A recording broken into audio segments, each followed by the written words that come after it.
Ocurrió ayer en el Nuevo Colombino entre Recreativo y Sevilla Atlético. Tenemos ya imágenes de esa primera mitad, donde el Recre sí es verdad que intentó, y por momentos lo consiguió, dominar la situación de manera territorial, con acercamientos, con posesión, jugando en campo contrario, ante un rival que demostró también por momentos porque está en esa última posición de la tabla clasificatoria. Ahí vamos a ver en la primera ocasión, por llamarlo de alguna manera, ese remate forzado que el meta Alberto Flores atrapaba, ese remate de Josiel Núñez. El Sevilla que quería estirarse, pero le costaba Dios y ayuda. De nuevo el Decano que robaba en zona de 3/4 y ahí el remate de Pablo Caballero, el único delantero con el que se ha quedado disponible Abel Gómez, que ayer, pues, por ende fue titular. Fue el autor del gol, pero demostró que aún le queda para ser ese delantero que todos queremos ver. Juega de nuevo el Recre en campo del Sevilla Atlético, ahora por banda derecha, ese centro de Yago Díaz. De nuevo el propio Yago que recupera el balón, esa internada, y el balón que es rechazado por Alberto Flores. Ahí vean al gallego, que fue de los más activos en esta primera mitad. La jugada de Manu Galán, con Arjona, de nuevo Manu Galán, y ahí el Recreativo que iba a fabricar lo que a la postre sería el primer gol. El resbalón del defensa que beneficia la internada por banda, el balón que se pasea por delante de la meta, el disparo de Juanjo Mateo, el disparo de Jordi Ortega y lo desvía y Pablo Caballero, el argentino ahí oportuno para introducir el balón a la media hora de partido.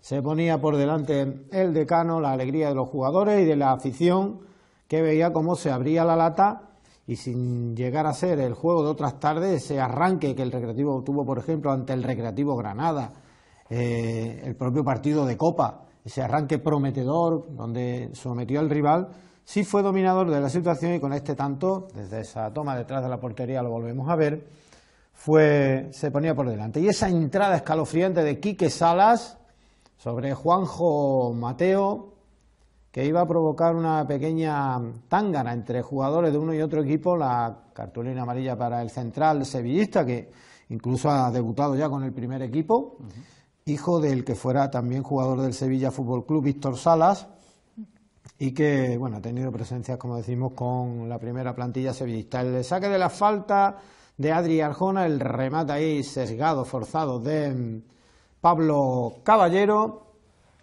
y con esta tónica se marchó el partido al descanso, y aunque parecía que no podía peligrar el marcador, sin ser un Recre solvente, sin ser un Recre tan pujante como en otras ocasiones, sí, al menos mantenía la posesión, mantenía el mando del encuentro. Sin embargo, en la segunda mitad el equipo se fue diluyendo, como vamos a ir viendo. El Sevilla con los cambios creció para mejor, aunque antes el Recre iba a tener esta ocasión en las botas de Juanjo Mateo. Vamos a ver en la jugada, el robo ahí de Yago Díaz, jugando para Arjona, de la devolución para Yago Díaz, que va a aperturar a Peter, que desde la izquierda iba a centrar, y por el otro costado Juanjo Mateo la engancha, y entre el palo y Alberto Flores evitan el segundo gol del Recreativo, que podía haber sido el de la sentencia, tal y como se estaba moviendo en el escenario, que se estaba moviendo el partido. Vemos la acción repetida. Tuvo fortuna ahí el cancerbero hispalense porque la pelota se colaba. Ahí la primera ventana de cambio, se marchan Jordi Ortega y Pablo Caballero, entran Rubén Serrano y Laerte, y el Sevilla a raíz de ahí empieza a crecer. Ya había hecho los cambios Antonio Hidalgo, había cambiado el dibujo, que es algo que después analizaremos y que sin duda alguna fue un total acierto del técnico del filial sevillista, porque pasó a dominar la situación. Empezó a asomarse por el área de Rubén Gálvez y empezó a crear ese run-run en las gradas del Nuevo Colombino, que veía un Recre, como decimos, muy parecido al de las tardes de septiembre.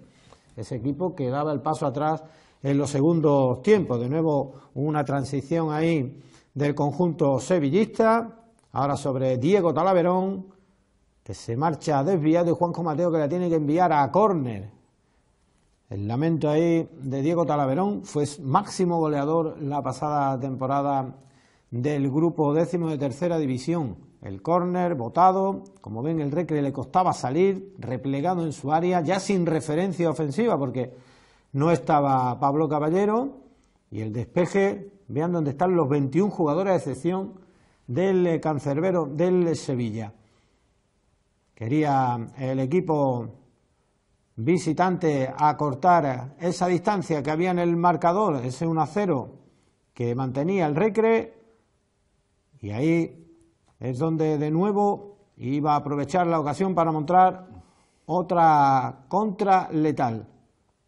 De nuevo Isaac, también recién incorporado, el delantero sevillista, enviaba el balón a la izquierda de la meta de Rubén. Y iba a ser el prolegómeno del tanto del empate. De nuevo otra ocasión ahí, otro disparo ahora de Manu Bueno, el centrocampista, y este cambio que también provocó algunas protestas en el público. La inclusión de un tercer central como Adrián Crespo, sacó del campo a Peter y a Adri Arjona, que también hablaremos de su tiempo de juego ayer, tras una semana donde no pudieron entrenar al ritmo de sus compañeros, y ahí iba a llegar el gol del empate. Esa incursión por banda, el centro pasado, y ahí lo tienen, el tanto del empate, minuto 85 de partido, la alegría de los jugadores hispalenses, y hasta ese momento justo el empate por lo que se había visto durante el partido.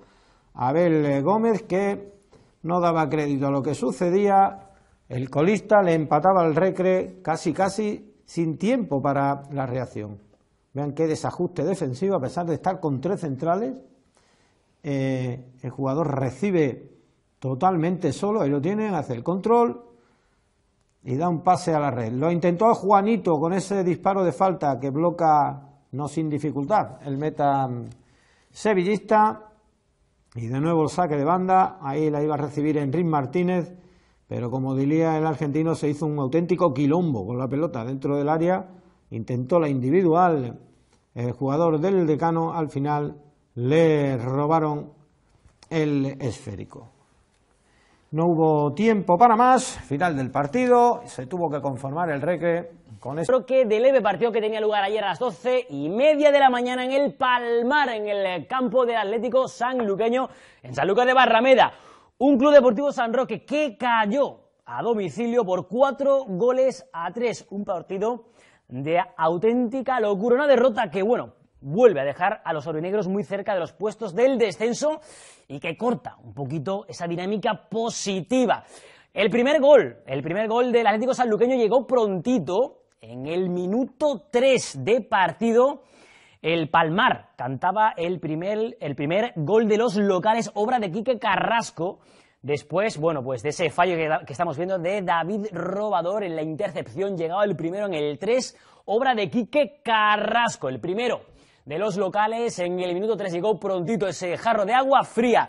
En el 29 llegaría otra acción.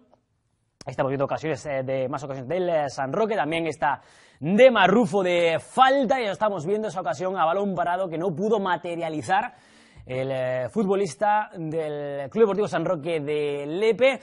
Y bueno, pues minutos más tarde estamos viendo cómo tomó un poquito la iniciativa tras el primer gol el sanluqueño, y el segundo que llegaba en el 29. En el 29, por un penalti cometido por Becken, al tocar el balón con la mano, una mano que tenía muy despegada del cuerpo, y tras el centro de Carralero, ¿vale? Vamos a ver esa acción, una pena máxima que transformó a Irán Cabrera. Seguimos viendo ese ataque, estamos viendo ese balón, ahí llega la jugada del penalti que, bueno, pues claramente señala el colegiado, y llega el segundo gol del sanluqueño en el minuto 29 de partido, obra de Airán Cabrera de penalti. Ya lo estamos viendo como celebran con los aficionados del Palmar a sus futbolistas, y seguimos viendo más ocasiones para el conjunto verde y blanco, que evidentemente le puso las cosas muy complicadas desde el principio, y ahí estamos viendo el gol, el 2-1.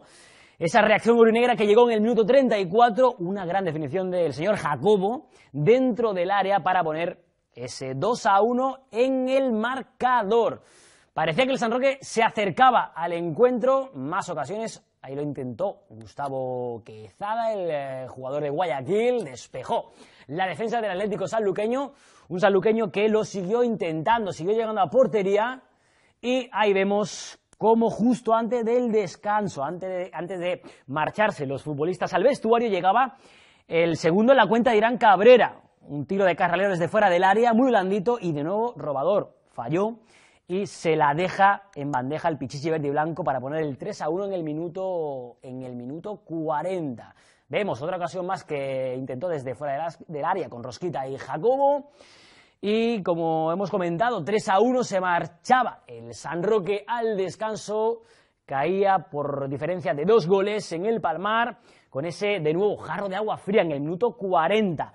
Estamos viendo ya imágenes de la segunda parte, porque un poquito esa segunda parte discurrió tal y como se quedó la primera. Tal y como se quedó la primera, un partido disputado con un sanluqueño que también, evidentemente, seguía apretando y seguía teniendo ocasiones. De nuevo vemos otra llegada más del sanluqueño, y por poco no se coló, se voló dentro de la portería.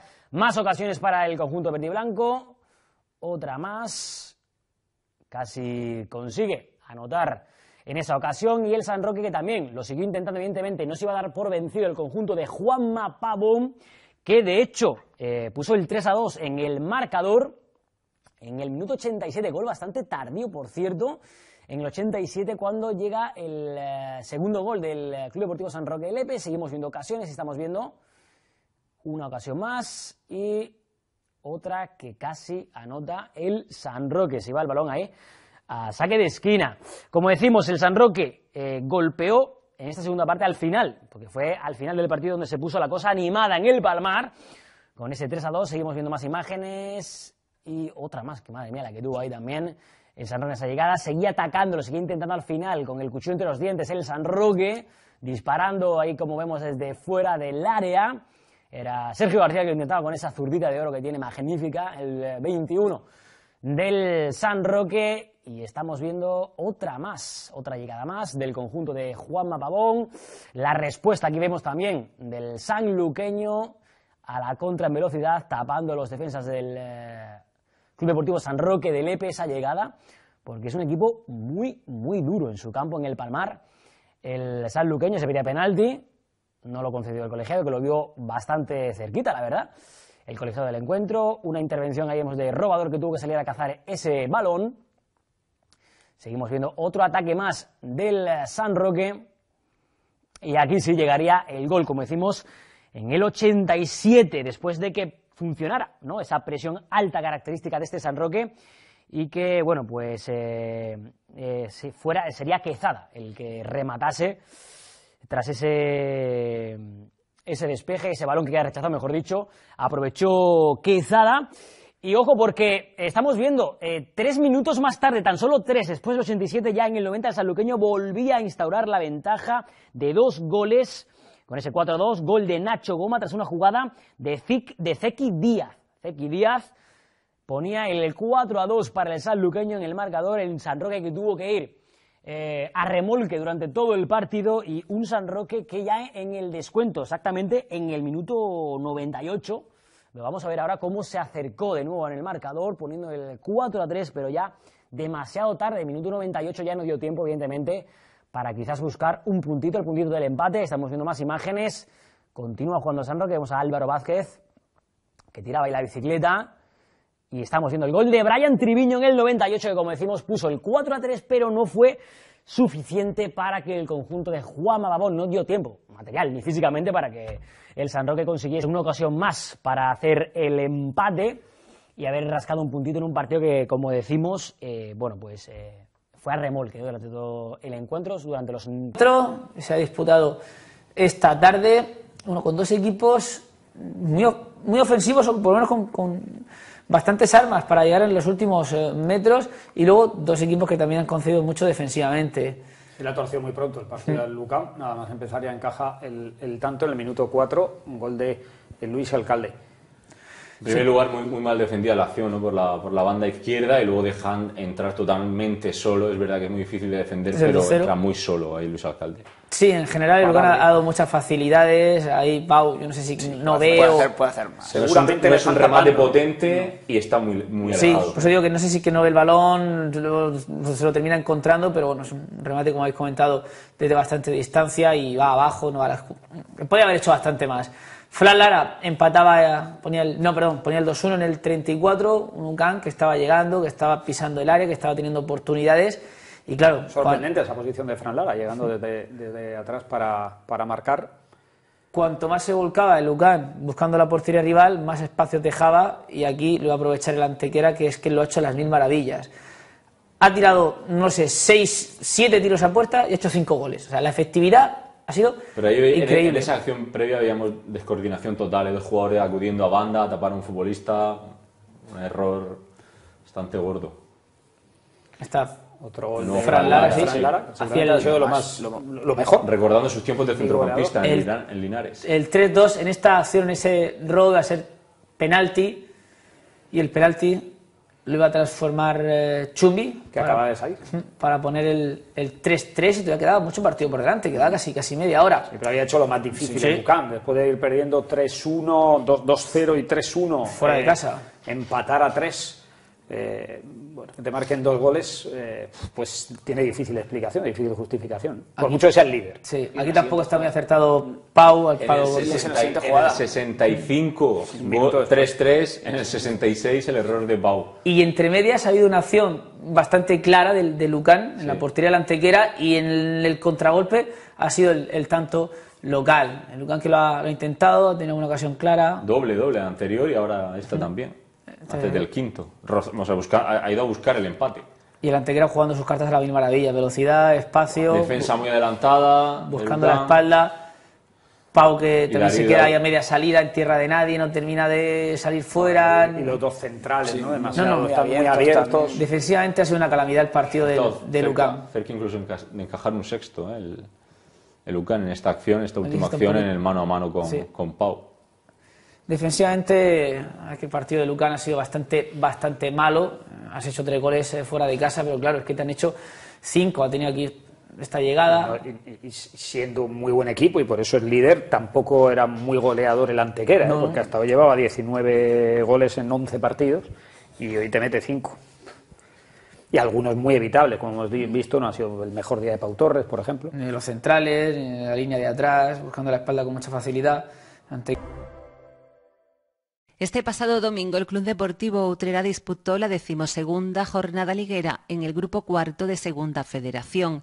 En este caso era la visita al Betis Deportivo.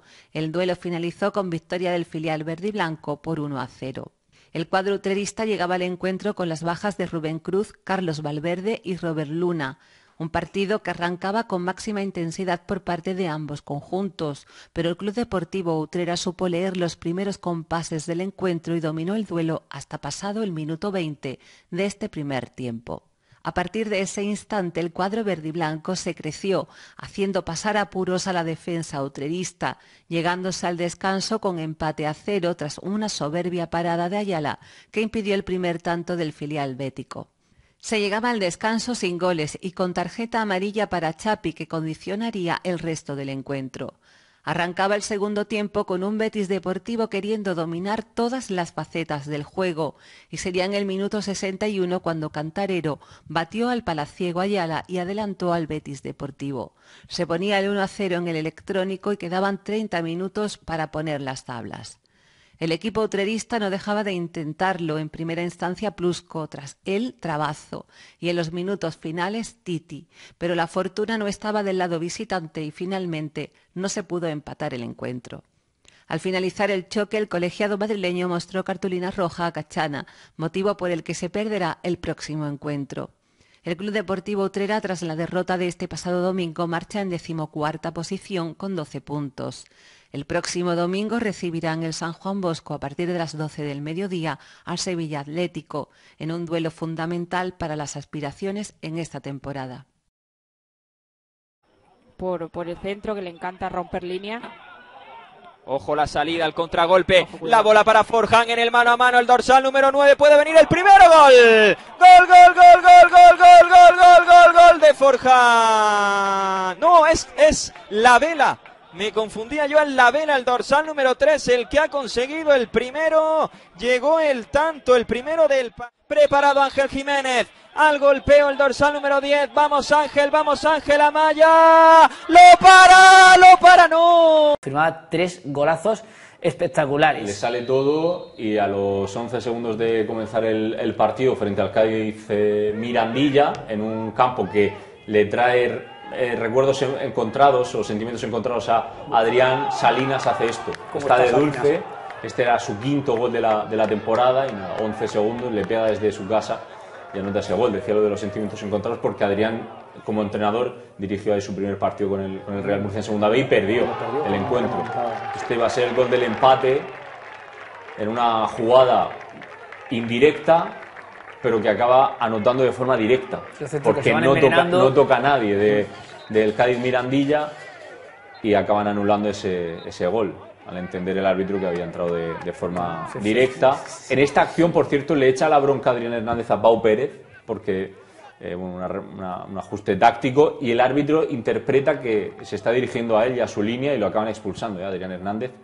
Aquí el segundo gol de Antonio Salinas, un golazo de falta, está con estado de forma... 6, ¿no? Con este. 6. Aquí el penalti de Gabri, y lo que decía Manu, le sale todo al Yeclano Deportivo, le pitan un penalti en contra, y si éramos pocos, pues aparece Iván Martínez y detiene ese penalti. Estaba bien lanzado, esos penaltis abajo que hace una muy buena parada el meta. Y abajo, además, que para todo el equipo estaba en un estado de confianza, de creer en sí mismo. Aunque no fue un gran partido. Después del encuentro dijo Adrián, de hecho, que no vino a decir que no hayan merecido ganar. Lo que dice Adrián es que es el peor, o uno de los peores en cuanto a juego, pero sin lugar a dudas el mejor en cuanto a eficacia. Un golazo de Mario Uclés, que ha entrado en dinámica normal o dinámica esperada a principio de temporada hace poco, lo que se marcó para el exfutbolista del Racing Murcia, que por tema de lesión no pudo ser hasta hace escasas semanas, y ahí está sumando ese gol, ahí el gol de Ngwebu, para poner el definitivo 1-3 en la Ciudad Deportiva del Cádiz. Vaya...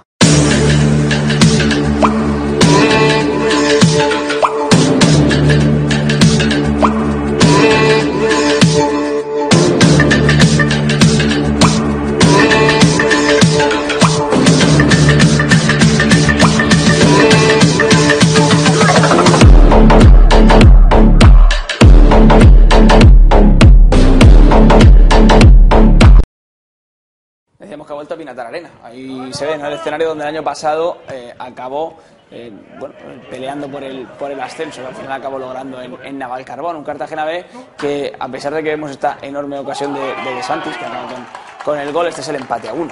Sí, falta el primer gol del Brest, que se ha marcado en el minuto 2. Aquí vemos como lo que es Geriel, ¿no? Un tipo que va bien al espacio, además muy alto, 1,90 m, que es capaz de definir de esta forma, ¿no? Lo hace muy bien Teddy, Sí. Divide, y en el momento en el que arrastra al defensa, da el pase, luego la definición magnífica de Santis. Teddy muy importante en los dos goles, además, porque lo vamos a ver ahora en el segundo tanto también. Esta definición es brillante de un Geriel que, como vemos, ¿no?, está siendo cada vez más importante en el conjunto de Pepe Aguilar. Esta es la acción, pero Dani, del segundo gol, que la hemos puesto de continuo por la presión tan alta, la recuperación y luego la elaboración. Es un jugador. Jugador. El pase de Yaka mirando el tendido. ¿Y hasta dónde va Carlos Sánchez a presionar? Lateral derecho, 22, el dosal 22. Que, por cierto, ha tenido ya protagonismo, incluso con el primer equipo. Es una jugada fantástica del equipo de Pepe Aguilar, como recupera. Yo creo que esto es lo que busca también el equipo del Cartagena B con esta acción, ¿no? O sea, con esta filosofía de juego, ¿no? Muy similar en este aspecto a lo que pasa en el primer equipo muchas veces. Y bueno, creo que también ese campo de Pinatar, que estaba bastante bien, con buen aspecto, pues al final ha ayudado también al Cartagena B, que como decíamos, ¿no?, es un equipo que es muy propositivo, que le estaba costando mucho acertar en las primeras semanas, que no había tenido continuidad en los resultados, y que estas 3 victorias consecutivas le vienen fantástico. Vemos una incorporación de Pedro, que se ha asentado en este lateral izquierdo, el que el año pasado fuera juvenil, y otra buena acción de Yaka, que está siendo de lo mejorcito del Cartagena esta temporada, el mediocentro está rindiendo bastante bien y por supuesto también pues ese rendimiento que ha subido. Que también ha estado con el primer equipo, estuvo en la Copa. Sí. Y aprendiendo a sufrir, porque en el tramo final ha sufrido porque de hecho ha marcado, sí, tanto no ha subido al marcador, pero bueno, ha tenido que achicar balones, ponerse el mono de trabajo y dentro del área despejar y despejar. Sí, ganó, entre comillas, de forma fácil más o menos hace un par de semanas al Jerez. Hoy ha tocado sufrir mucho más, ¿no? También sufrió en casa contra el Sevilla Atlético hace 3 semanas, pero yo creo que también ahí el hecho de tener esa capacidad de sufrimiento también habla bien, ¿no? del Cartagena B, y también ese golpe de suerte, ¿no? Como en esa acción que hemos visto del Vélez al palo, pero al final, bueno, 3 victorias consecutivas hablan bien de que el trabajo parece que se va teniendo su recompensa después de que en las primeras jornadas pues evidentemente no la tuviera, ¿no? Y además le costó mucho al Cartagena B lograr la primera victoria, pero bueno, ya llegó y a partir de ahí yo creo que ha entrado ahora en una buena dinámica, la mejor de toda la temporada. Y como digo, la semana que viene también una visita en la que puede seguir sumando en Torremolinos contra un equipo que debe pelear lo mismo. Torremolinos está en descenso y el Cartagena está cerca, es el mejor momento, el mejor filial del grupo. Eso puede tener su punto también porque se ha colocado solo dos del Betis Deportivo, y Granada y Sevilla están muy descolgados. Y el Cádiz B también está por ahí. Cádiz, es verdad. Sí, el Cádiz B que está compitiendo muy bien. El Cádiz B está compitiendo muy bien. En el Pitín, Gavi, ¿no? Gavi, uno de los nombres propios, había desaparecido un poco del equipo y ha sido titular en el 11 de Pedro Alburquerque, el extremo en banda derecha, con ese centro del campo poblado con Sergio León, Kim Araujo y Guille Bernabéu. En oportunidades, sobre todo en la primera mitad, yo creo que el Mar Menor ha ido, no sé si... Ha sido un partido bastante igualado. Quizás mejor el Mar Menor en los primeros compases, la primera mitad. Luego el Jerez también ha tenido alguna oportunidad, alguna llegada. Probando de media distancia, ¿no? Veíamos primero el remate de Pipo. A balón parado, lo ha intentado con esa falta directa. Pero no ha habido, en cuanto a ocasiones claras, no ha sido un festival. La segunda alguna más cuando ha salido Alberto Vázquez. Se ha sustituido a Gavi precisamente en el arranque de la segunda mitad, y el Mar Menor ahí ha tenido alguna llegada más. José Manuel de lateral derecho, ¿eh? Antes de este remate creo que es de José Bello, Manuel López de lateral Ramos, derecho, sí, con Cifu Varo de centrales y Morros en el otro lado. Posición natural en la de central. Un remate de cabeza, se envenenaba con ese bote y tenía que sacarlo el portero del Jerez, el córner otra vez a balón parado. Pero bueno, como ha dicho ya Germán, sin grandes ocasiones, sin grandes oportunidades, sin grandes paradas de los un poco plomizo en porteros. cuanto a merodeando el área, pero sin terminar de ver o tener claridad en ese último pase, en ese disparo desde la frontal.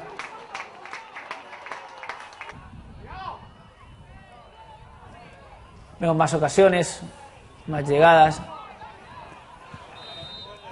Y al final del partido con este empate, y hasta qué punto también ha podido afectar al equipo de Alburquerque el empate que cosechó la semana pasada en Sevilla, ¿no? Después de tener ese marcador de 0-2 favorable,